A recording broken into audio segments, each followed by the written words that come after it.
नमस्कार, watch news देख रहे हैं आप। मैं हूं आपके साथ श्रुति राज। देखिए, पश्चिम बंगाल की सियासत में आए बड़े बदलाव के बाद बीजेपी यानी भारतीय जनता पार्टी ने अपने सोशल मीडिया पर एक भगवा नक्शा साझा किया है, जिसे अब सियासी गलियारों में काफी चर्चा मिल रही है। इस नक्शे को जारी करते हुए पार्टी ने संदेश दिया है कि देश के दिल से लेकर बंगाल तक यह सिर्फ रंगों का विस्तार नहीं, बल्कि एक ऐसे भारत का प्रतीक है जो प्रगति और विकास के रास्ते पर तेजी से आगे बढ़ रहा है। पोस्ट में यह भी कहा गया है कि उत्तर से लेकर पूर्वोत्तर तक बदलाव अब साफ दिख रहा है और पश्चिम बंगाल इस बदलती कहानी का सबसे नया अध्याय बन गया है, जहां भगवा लहर ने एक नई राजनीतिक दिशा का संकेत दिया है। इसी के साथ अगर पूरे देश के सियासी नक्शे पर नजर डालें तो तस्वीर काफी बदली हुई दिखाई देती है।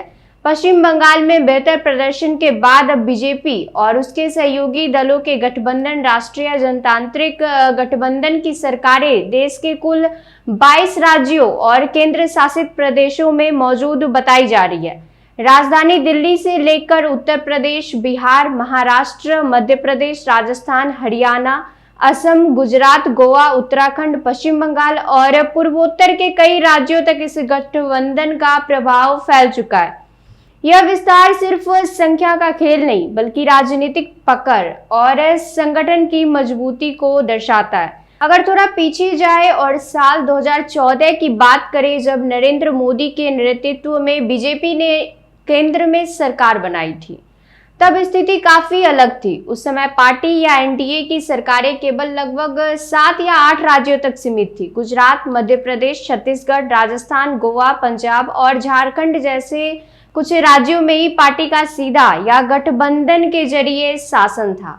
यानी उस वक्त बीजेपी का प्रभाव सीमित दायरों में था और देश का बड़ा हिस्सा अन्य दलों के नियंत्रण में था। लेकिन 2014 के बाद से भारतीय राजनीति में तेजी से बदलाव देखने को मिला। बीजेपी ने लगातार अपने संगठन को मजबूत किया और नए राज्यों में विस्तार किया। 2019 तक पार्टी कई नए राज्यों में पहुंच चुकी थी और 2024 तक यह संख्या और बढ़ गई।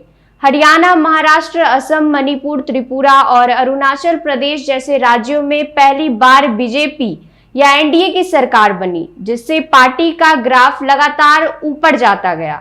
आज स्थिति यह है कि बीजेपी अकेले नहीं, बल्कि अपने सहयोगियों के साथ मिलकर देश के बड़े हिस्से में सत्ता का संचालन कर रही है।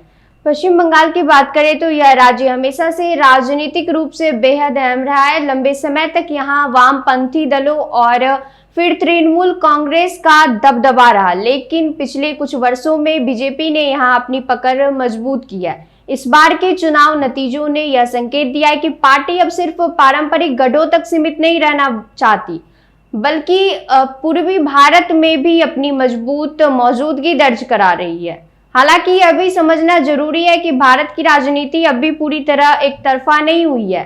कई राज्यों में क्षेत्रीय दल मजबूत स्थिति में है और विपक्ष अब भी अलग अलग रणनीतियों के साथ मजबूती से खड़ा है। यानी विपक्ष खत्म नहीं हुआ है, बल्कि अलग अलग रूप में अब भी बना हुआ है और मुकाबला जारी है। ऐसे ही खबरों के लिए बने रहिए हमारे साथ, देखते रहिए वॉच न्यूज। धन्यवाद।